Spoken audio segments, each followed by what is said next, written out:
Hey dear students, welcome back to our channel once again. बच्चों, आज का जो हमारा टॉपिक है वो हमारे प्रीवियस लेक्चर का कंटिन्यूएशन है। जैसे कि आप जानते हो, हमने इन तीन टॉपिक को कवर किया था। हमारा टॉपिक था एंथ्रोपोसेंट्रिज्म, बायोसेंट्रिज्म और इकोसेंट्रिज्म। अब आता है हमारा ये कॉन्सेप्ट इको फेमिनिज्म और डीप इकोलॉजी। डेफिनेटली वो हम पढ़ेंगे हमारे आगे के लेक्चर्स में। इको फेमिनिज्म, अब आप बोलोगे मैम ये फेमिनिज्म और वो भी एनवायरनमेंट में, ये कैसे पॉसिबल है? फेमिनिज्म तो वो होती ना, वो औरतें जो लड़ती झगड़ती है अपने राइट्स के लिए। नहीं, फेमिनिज्म का मतलब सिंपल है बच्चों कि फीमेल्स चाहती है we should be treated on par equally with men. Certain हमारे में क्या होते हैं, कुछ चीज़ें होती है जो कंपेयर टू मेल्स अलग होती है डेफिनेटली, तो वहाँ पर हम थोड़ी सी ज़्यादा इंपॉर्टेंस मांगते हैं। लेकिन मोस्ट ऑफ द टाइम हम क्या चाहते हैं, that we should be treated equally with men. For example decision making में यूजुअली घर के मेल्स डिसीजन लेते हैं, फीमेल्स को इन्वॉल्व नहीं किया जाता है। तो डिसीजन मेकिंग में औरतों का कहना है कि हमें भी इक्वल ट्रीटमेंट दो ना, हमारा भी तो डिसीजन इंपॉर्टेंट होना चाहिए, हमको भी तो डिसीजन मेकिंग में इन्वॉल्व करो। वो होता है ये कॉन्सेप्ट फेमिनिज्म। इसके अलावा फेमिनिज्म बिल्कुल नहीं होता है कि जहाँ पर हम किसी के ऊपर ब्लेम कर रहे हैं, अपनी दुख और पीड़ा के लिए रिस्पॉन्सिबल मेन को ठहरा रहे हैं। नहीं, feminism is simply talking about asking for equal treatment on par with men. That's it, nothing else. Eco feminism. अब आप बोलोगे मैम फेमिनिज्म तो हम समझ चुके हैं, जिनको पहले से पता था वो भी जानते हैं। इको फेमिनिज्म क्या होता है, ये एनवायरनमेंट में फेमिनिज्म कहाँ से आ गया? चलो पढ़ते हैं इको फेमिनिज्म होता क्या है। बड़ा ही इंटरेस्टिंग सा टॉपिक है। एग्जाम में डेफिनेटली मुझे ऐसा लगता है इस लेक्चर्स को सुनने के बाद आप काफ़ी इजीली आंसर्स को अप्रोच कर पाओगे। अगर कॉन्सेप्ट की क्लैरिटी है तो बच्चों कोई ज़रूरत नहीं है आपको सेम टर्म्स को उठाकर लिखो, आपको अपनी लैंग्वेज में मतलब इंग्लिश में ही लिखना है, लेकिन अपने अंडरस्टैंडिंग के हिसाब से जो आपको समझ में आता है आप उसको लिखो। कॉन्सेप्ट का मतलब नहीं बदलना, बस बाकी आपको जैसे लिखना है आप लिख सकते हो। Now coming to this topic of eco feminism, जो कि फेमिनिज्म का ही ब्रांच है। फेमिनिज्म क्या होता है मैंने आपको समझाया। इको फेमिनिज्म का ब्रांच है that examines the connections between women and nature. आपको लगता है इन दोनों के बीच में कोई कनेक्शन है? हमारा जो नेचर है और हमारे जो फीमेल्स है, क्या इनके बीच में कोई कनेक्शन है? ये दो कनेक्शन को हम पढ़ेंगे तो हम इको फेमिनिज्म को समझ जाएंगे। Its name was coined by a French feminist Francoise d'Eaubonne in 1974। तो इन्होंने इस टर्म को, फ्रेंच फेमिनिस्ट है जिन्होंने इस टर्म को कॉइन किया यानी कि इस टर्म को इंट्रोड्यूस किया। It may be understood as an analysis of environmental issues and concerns from a feminist point of view. In simple terms, environmental concerns को feminist point of view से समझना, उसको हम ecofeminism बुलाते हैं। क्या होता है ecofeminism? Environmental issues and concerns को एक फेमिनिस्ट के पॉइंट ऑफ व्यू से समझना, इसको हम बुलाते हैं eco-feminism. Ecofeminism is a social and political movement that emerged in the late 20th century, drawing connections between the oppression of women and the degradation of the environment. ये एक social और political movement भी है जिसको introduce किया था 20th century में, जिसका कहना है जिस तरीके से औरतों पे जुल्म होता है उसी तरीके से हमारे एनवायरनमेंट के ऊपर भी क्या होता है, बड़ा ही जुल्म होता है। Now when we talk about ecofeminism, again it says it critiques patriarchal structures and capitalist systems that exploit both women and nature, advocating for social justice, gender equality and environmental sustainability. अच्छा, patriarchal structure में क्या होता है, जहाँ पर हमने एक term सुना होगा सिंपल सा, मेल डोमिनेटेड सोसाइटी है, घर के डिसीजंस मेल लेते हैं, डोमिनेट करते हैं फीमेल्स को, तो वो पेट्रियार्कल, जहाँ पर फादर से ही सारी चीज़ें आगे बढ़ती है, सरनेम आपका, नाम आपका, उसके साथ साथ में डिसीजन मेकिंग यानी घर का मेल है वही डिसीजन लेगा, ये क्या होती है, पेट्रियार्कल स्ट्रक्चर होता है। इसी के साथ साथ हम बात करते हैं कैपिटलिस्ट सिस्टम की। देखो, पेट्रियार्कल स्ट्रक्चर ये इम्पैक्ट करता है फीमेल्स को, कैपिटलिस्ट सिस्टम ये इम्पैक्ट करता है किसको, ये इम्पैक्ट करता है हमारे एनवायरनमेंट को। जहाँ पर हम बात करते हैं प्राइवेट सेक्टर्स की, प्राइवेट सेक्टर को डेवलपमेंट के बारे में ज़्यादा सोचता है, तो वो कंट्री के एनवायरनमेंट के बारे में नहीं, वो खुद के बारे में ज़्यादा सोचता है। It exploits both women and nature, और इसी के साथ साथ ये जो कंसेप्ट है ये एडवोकेट यानी वकालत करता है किसकी, सोशल जस्टिस को। इक्वल इंपॉर्टेंस मिलना चाहिए फीमेल को, सिमिलरली इक्वल इंपॉर्टेंस मिलना चाहिए हमारी मदर नेचर को। जेंडर इक्वालिटी मानते हैं हम जब हम फेमिनिज्म की बात करते हैं, और हम बात करते हैं इको फेमिनिज्म की, तो फेमिनिस्ट इको फेमिनिस्ट का कहना है एनवायरमेंटल सस्टेनेबिलिटी, जहाँ पर ऐसी प्रैक्टिसेस करो कि आप एनवायरनमेंट को डिग्रेड नहीं कर रहे हो, at the cost of environment आप कुछ भी गलत काम नहीं कर रहे हो। Now, ecofeminist theorists such as the pioneer Vandana Shiva argues how the operation of women and nature are interlinked due to the system of capitalist patriarchy. Ecofeminist theorist है एक जिनका नाम क्या है, वंदना शिवा, जो कि कहती है कि किस तरीके से औरतों को जो घर में दबाया जाता है और उसी के साथ साथ ये जो नेचर है जिसको हम डिग्रेड करते हैं, एनवायरनमेंट को डिग्रेड करते हैं, ये दोनों ही सेम एक सिक्के के दो पहलू है। जैसे औरतों को ऑप्रेस किया जाता है, सिमिलरली नेचर को डिग्रेड, एनवायरनमेंट को डिग्रेड किया जाता है, जिससे कि डेफिनेटली नेचर अफेक्ट होता है। तो ये एक सिक्के के दो पहलू है, इसीलिए हम इसकी स्टडी इकोफेमिनिज्म में करते हैं।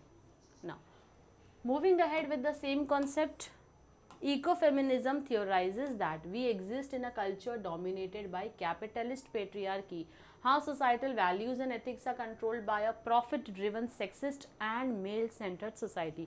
जैसे कैपिटलिस्ट इकोनॉमी में क्या होता है, प्रॉफिट ड्रिवन होती है, और सिमिलरली यहाँ पर जब बात करते हैं फीमेल्स के लिए हम पेट्रियार्की में, जहाँ पर मेल सेंटर्ड सोसाइटी होती है, it seeks to highlight how these oppressive systems work together to facilitate the mutual exploitation of women and nature. तो जैसे कैपिटलिस्ट इकोनॉमी क्या करती है, एनवायरनमेंट को ख़राब कर रही है, पेट्रियार्की सोसाइटी फीमेल्स को ऑपरेस कर रही है, तो दोनों आपस में लिंक्ड है, तो दोनों का म्यूचुअल एक्सप्लॉयटेशन होता है। जब कैपिटलिस्ट पेट्रियार्की साथ आ जाए तो म्यूचुअल एक्सप्लॉयटेशन होता है फीमेल्स का भी और नेचर का भी। It seeks to address how patriarchal dominance of society has perpetuated masculine violence and domination towards women and the natural world। तो patriarchal dominance of society की वजह से क्या होता है, violence होता है, domination होता है female और nature दोनों के ऊपर। Ecofeminist movement such as Chipko teach us about the origins of the movement and to value the contributions of women of color because they have always been a part of the conversation। चिपको आंदोलन जो हमने पढ़ा था बच्चों, जो मेरे बच्चे first year BCom के होंगे उनको अच्छे से पता है कि हमने सेमेस्टर में चिपको आंदोलन के बारे में भी पढ़ा है। चिपको आंदोलन एक ऐसा आंदोलन था जहाँ पर जब फॉरेस्ट को काटने की बात की गई थी, तो जितने भी फीमेल्स थे वो लोग आकर उस ट्री को हक करके उससे चिपक जाया करते थे, या तो ट्री के आसपास सर्कल बनाकर खड़े हो जाते थे हैंड्स को जॉइन करके, ताकि उस ट्री को कट ना किया जाए। ये हमने डिफॉरेस्टेशन वाली प्रैक्टिस को रोकने के लिए फीमेल्स ने ये चिपको आंदोलन जो है वो चलाया था। तो यहाँ पर इको फेमिनिस्ट का कहना है कि जब एनवायरनमेंट को प्रोटेक्ट करने की बात आती है तो हमने हमेशा से आवाज़ें उठाई है, लेकिन हमेशा आवाज़ उनकी दिखकर आई है जो कि मेल रहे हैं। फीमेल्स को आवाज़ उठाने पर भी वो इम्पोर्टेंस कभी नहीं मिली है, हालांकि हमने भी इक्वल प्रोटेक्शन में पार्टिसिपेट किया है एनवायरनमेंट के। Social movements such as Chipko Andolan shows that women globally have been protecting the environment for a long time। तो ऐसे सोशल मूवमेंट्स हमको बताते हैं कि औरतों ने भी कंट्रीब्यूशन दिया है एनवायरनमेंट के प्रोटेक्शन के लिए, हालांकि दिक्कत हमेशा मेल आए हैं, फीमेल्स कभी लाइमलाइट में आए ही नहीं हैं। Now, there are certain arguments which are in favor of ecofeminism। ecofeminism के फेवर में कुछ आर्ग्यूमेंट है। तो ecofeminist ऐसा मानते हैं that men dominate women and humans dominate nature। men जो है वो किसको डोमिनेट करता है, women को, और humans जो है वो डोमिनेट करते हैं नेचर को। ecofeminism links the domination of women to the domination of nature under the patriarchal societies। जो हमने बार बार पढ़ा है, इकोफेमिनिज्म क्या बोलता है, वुमेन को डोमिनेट किया जाता है और नेचर को डोमिनेट किया जाता है पेट्रियार्कल सोसाइटीज़ में। 3 आइडियाज सपोर्ट दिस क्लेम, यानी कि अब ये जो हम क्लेम कर रहे हैं ना, अब इसको सपोर्ट करने के पीछे भी कोई आइडिया है। Yes, in most parts of the world environmental problem disproportionately affect the women. तो दुनिया के ऐसे कई सारे हिस्से हैं जहाँ पर एनवायरमेंटल प्रॉब्लम्स का डायरेक्ट इम्पैक्ट किस पे ऊपर होता है, फीमेल्स पर भी होता है। Women have cultural and symbolic connection with nature through the characterisation of mother earth. जैसे हम मदर अर्थ बुलाते हैं ना नेचर को, तो दोनों का आपस में ये जेंडर वाइज क्या है, एक कनेक्शन बना हुआ है। Women are in a better position to respond to environmental threats because of these actual and constructed linkage between them. अब क्योंकि ये सिंबॉलिक और कल्चरल लिंकेज है मदर अर्थ का वुमेन के साथ में, इसीलिए बोला जाता है फीमेल्स ज़्यादा अच्छे से समझ सकते हैं एनवायरनमेंट के या मदर नेचर के दुख को as compare to any male counterpart. तो ये 3 आइडिया है जो सपोर्ट करते हैं इस आर्ग्यूमेंट को. Now arguments again in favour of ecofeminism, कुछ और भी पॉइंट्स है जो हमारे बुक में हम पढ़ेंगे, जैसे कि women and nature. In our modern society women's are treated as inferior to men. Women को हमेशा इन्फीरियर कम आंका जाता है मेल के कंपैरिजन में. Similarly nature is treated as inferior to culture and humans are understood as being separate from and often superior to the natural environment. तो nature को culture से inferior माना जाता है, वुमेन को मेल से inferior माना जाता है, and humans are understood और इंसानों को जो हम समझते हैं that they are being separate from and often superior to the natural environment. यानी कि वही anthropocentric वाला thought जहाँ पर हम क्या करते हैं natural environment से भी ज़्यादा importance humans को देते हैं. Throughout our history nature is portrayed as feminine. जो हम नेचर की बात करते हैं, मदर अर्थ की बात करते हैं, तो कहीं ना कहीं हमारे थॉट प्रोसेस में एक फेमिनाइन पॉइंट ऑफ व्यू ज़्यादा आता है. यानी कि हम कहते हैं ना, जैसे हमारे उस कॉन्वर्जेशन में जो टोन होता है वो most of feminine he sound करता है. जैसे कि ये चीज़ें हमें प्रकृति से मिली है, तो प्रकृति का मतलब उसको एक फेमिनिन ही माना जाता है. नेचर को हम प्रकृति कहते हैं हिंदी में, तो हम उसको फेमिनिन पॉइंट ऑफ व्यू से ही देखते हैं. Women are often thought as closer to nature than men. तो फीमेल्स को हमेशा नेचर से क्लोज ही माना गया है compare to males. Women's physiological connection with birth and child care has partly led to this close association. Physiological का मतलब होता है फिजिकल अपीयरेंस जो है फीमेल्स का, वो काफ़ी मिलता जुलता है किससे, हमारे नेचर से. और उसी के साथ साथ जो बर्थ एंड चाइल्ड केयर होता है, यानी फीमेल्स होती है जो क्या करती है, प्रोड्यूस करती है चाइल्ड. सिमिलरली प्रकृति जो प्रोड्यूस करती है, तो ये फेमिनिन ज़्यादा कॉन्सेप्ट जो है दोनों का मिलता है. So it has led to close association with nature. The menstrual cycle which is linked to the lunar cycle.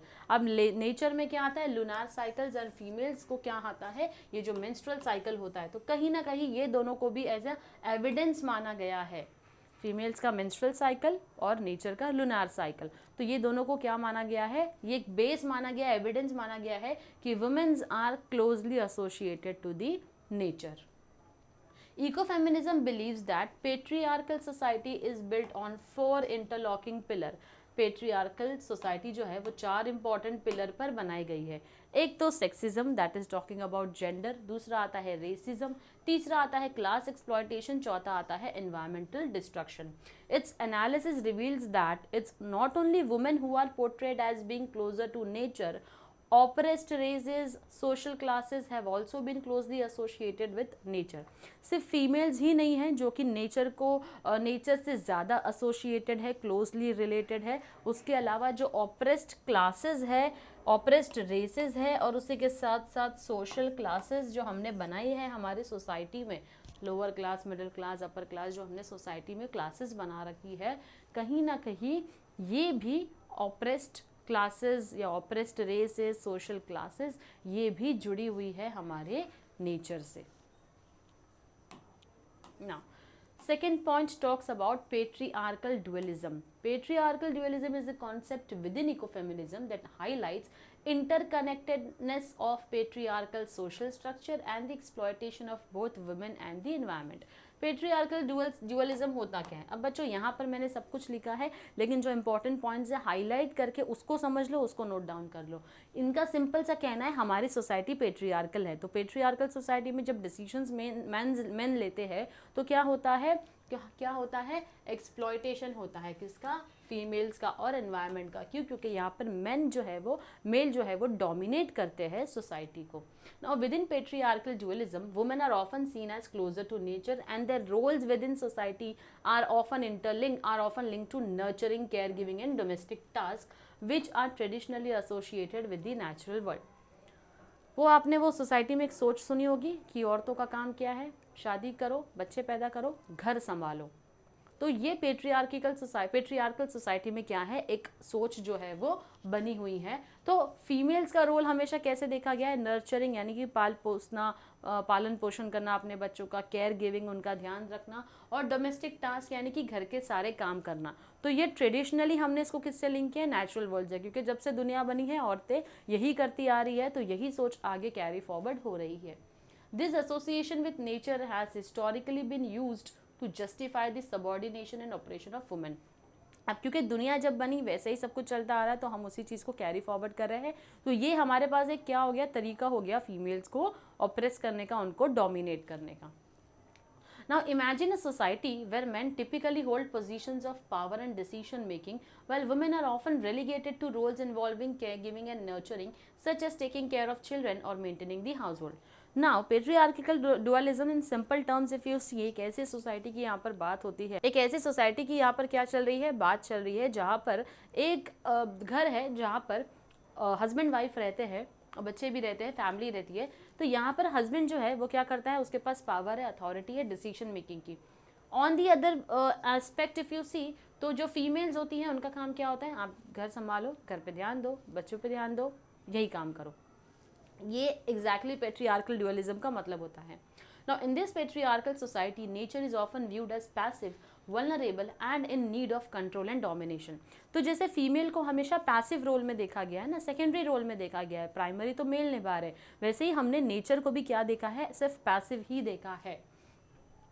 और हमेशा यही देखा है कि नेचर को हमेशा क्या करना चाहिए, नेचर को हमेशा कंट्रोल करना चाहिए। जैसे पेट्रियार्कल सोसाइटी में कहा जाता है फीमेल्स को कंट्रोल में रखो, अपने घर की औरतों को कंट्रोल में रखो, सिमिलरली यही सोच हमने नेचर के लिए भी रखी है कि नेचर को भी कंट्रोल में रखना ज़रूरी है। This perception is similar to how women are often perceived as being closer to nature and therefore in need of being controlled or dominated by men. तो इसीलिए ये क्लोज एसोसिएशन होता है फीमेल्स का नेचर के साथ में। जैसे तुम डोमिनेट औरतों को करते हो, वैसे ही डोमिनेट तुम नेचर को भी कर रहे हो। So when it comes to exploiting natural resources और polluting the environment for profit, it's seen as acceptable. ये जो एंथ्रोपोसेंट्रिक वाले लोग होते हैं ना, जो कहते हैं कि हाँ भाई हम क्या कर रहे हैं, हम ह्यूमंस को इंपॉर्टेंस दे रहे हैं, कोई गलत बात नहीं है, दुनिया बनाई ही गई है ह्यूमंस के लिए। तो यहाँ पर बस वही बात कही जा रही है कि जब बात आती है नेचुरल रिसोर्सेज को एक्सप्लॉइट करने की और एनवायरनमेंट को पोल्यूट करने की, किसके लिए, अपने खुद के फायदे के लिए, अपने प्रॉफिट के लिए ह्यूमन क्या कर रहा है, एनवायरनमेंट को पोल्यूट भी कर रहा है, रिसोर्सेज को एक्सप्लॉइट भी कर रहा है। तो उनका मानना है इसमें कोई गलत बात नहीं है भाई, हम एग्जिस्ट करते हैं, ये सारी चीज़ें हमारे ही लिए बनाई गई हैं, तो हम इसको यूज़ करेंगे पूरी तरीके से, because it's seen as exerting control over something lesser और मोर फेमिनिन। तो हम सबसे ज़्यादा किसको ऑपरेस करने की कोशिश करते हैं, हमेशा जो थोड़े से हमसे कमज़ोर होते हैं। तो यहाँ नेचर को भी कमज़ोर माना जाता है, फीमेल्स को भी कमज़ोर माना जाता है, इसीलिए उनके ऊपर डोमिनेशन होता है। बस यही पॉइंट है इस पेट्रियार्कल ड्यूअलिज्म का, जो मैंने आपको काफ़ी आसान और सरल शब्दों में समझाया। आई होप ये जो टॉपिक है ये आपको क्लियर होगा। अब हम बढ़ते हैं इसके नेक्स्ट पॉइंट की तरफ, जो कि बात करता है फेवर में a balanced person. Most feminists, though not all, do not see men as enemy. Patriarchy is a particular way of thinking which can be used by any gender, and ecofeminism can be a common ground for both sexes. अच्छा, most feminists, though not all, कुछ feminist, सब के सब नहीं, आदमियों को अपना दुश्मन नहीं मानती है, आदमियों को अपना दुश्मन नहीं मानती है। लेकिन पेट्रियार्की की जब हम बात करते हैं तो वे एक ऐसा सोचने का तरीका है which can be used by any gender, and ecofeminism can be a common ground for both sexes.